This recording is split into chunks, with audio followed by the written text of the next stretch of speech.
atau lembaga tertentu.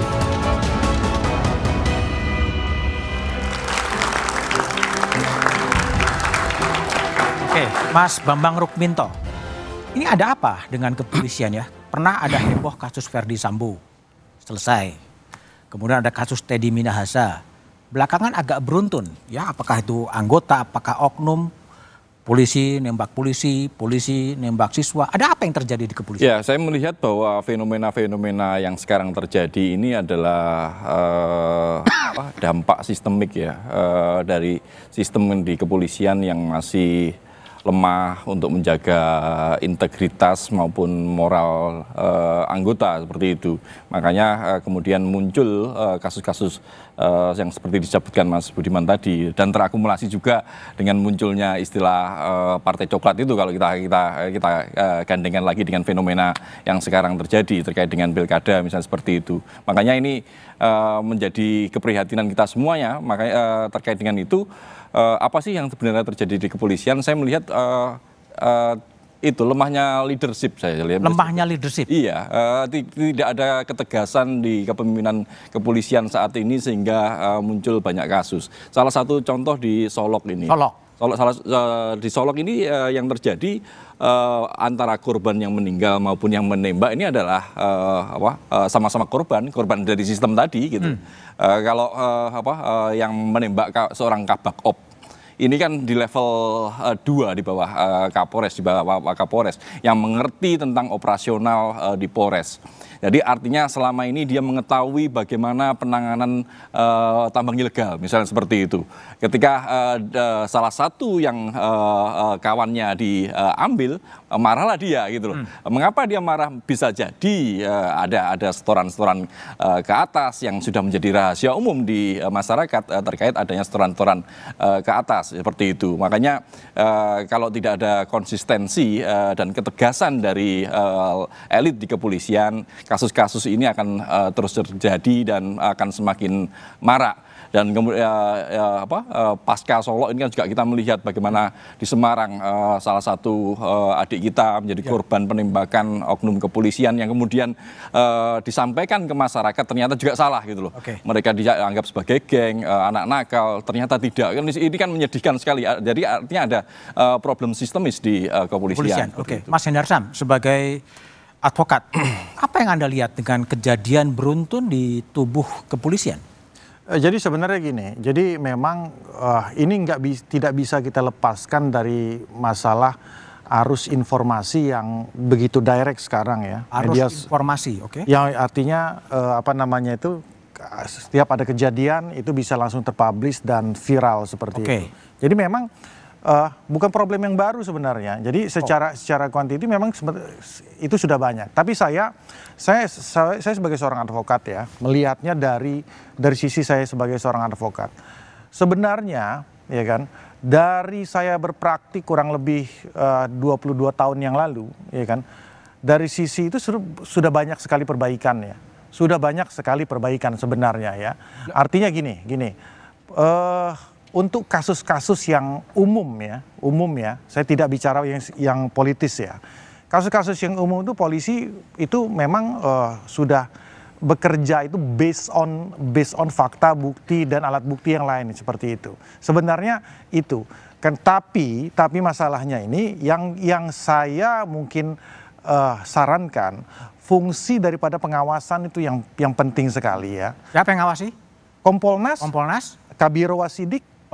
Itu penting sekali untuk mengawasi sebagai balance of power daripada itu. Baik, Gufron silakan. Kompolnas. Ya, saya sepakat ya bahwa problem yang urgent untuk dan ini menjadi pekerjaan rumah bersama ya, nggak cuma internal kepolisian tapi juga eksternal, adalah bagaimana memperbaiki, memperkuat kontrol dan pengawasan serta akuntabilitas kepolisian. Menurut saya ini satu agenda yang sangat urgent, dan tentu saja ini bukan tugas dari internal kepolisian saja gitu ya dalam konteks menegakkan pengawasan eksternal, tapi juga mendorong bagaimana pengawas-pengawas eksternal ini berfungsi secara efektif dan optimal. Siapa pengawas eksternal itu?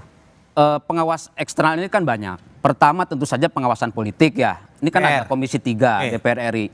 Efektif enggak, optimal enggak melakukan pengawasan terhadap kepolisian. Kemudian juga ada media.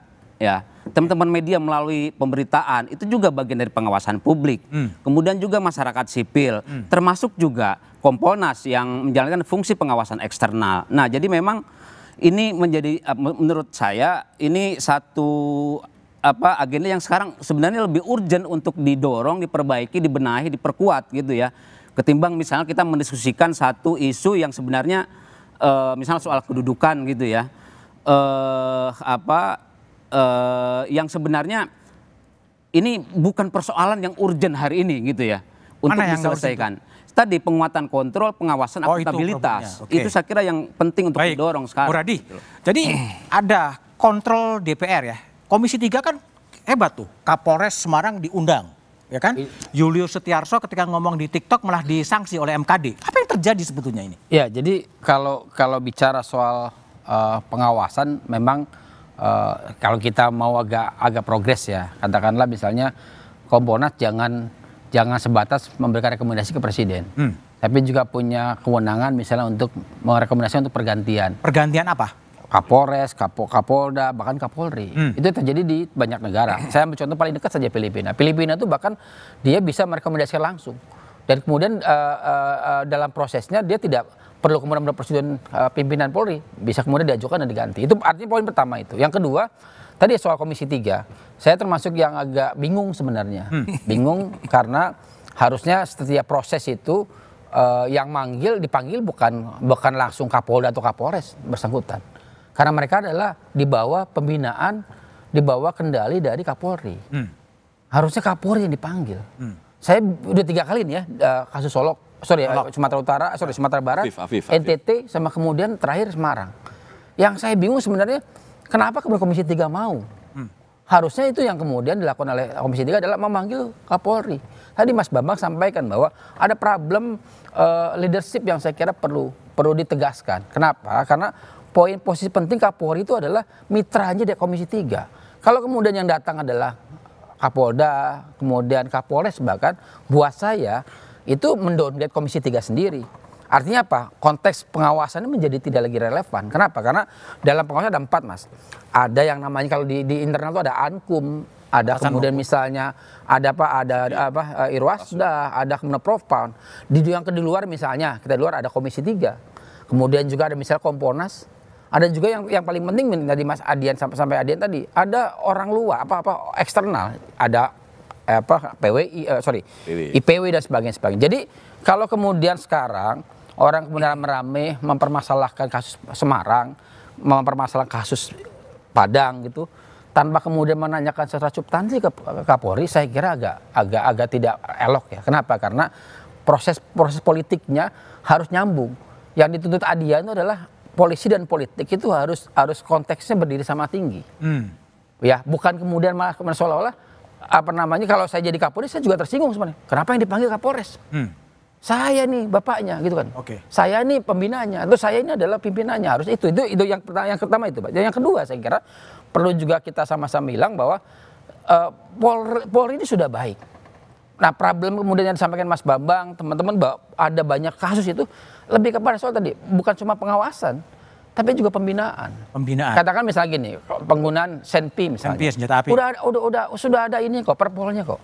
Bahwa yang pasal 8 di perpol tersebut disebutkan bahwa harus izin atasan, harus sudah tes psikotes, harus kemudian mendapatkan surat dokter dari Polri. 3 ini jelas. Nah, kalau tiba-tiba misalnya ada yang aneh-aneh, ya tadi kalau saya dalam bahasa itu diselesaikan di level itu, karena konteksnya beda antara polisi dengan tentara. Mereka berhenti ketika ada kasus di atasan pertama ya. Tadi misalnya katakanlah dia anggota biasa, maka yang kemudian kena adalah kasatnya. Oke, jadi baik. nggak sampai Kapolres, sampai level yang di atas. Bung Adian, jadi kalau posisi udah begitu, sebenarnya yang PDIP tawarkan apakah memang reposisi organisasi kepolisian atau sebenarnya apa yang akan ditawarkan? Tapi jawabannya setelah jeda berikut ini.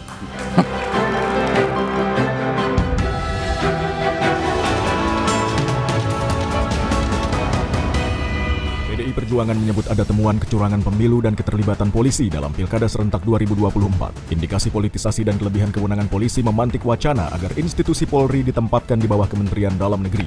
Namun tak sedikit pihak yang keberatan dengan usulan ini karena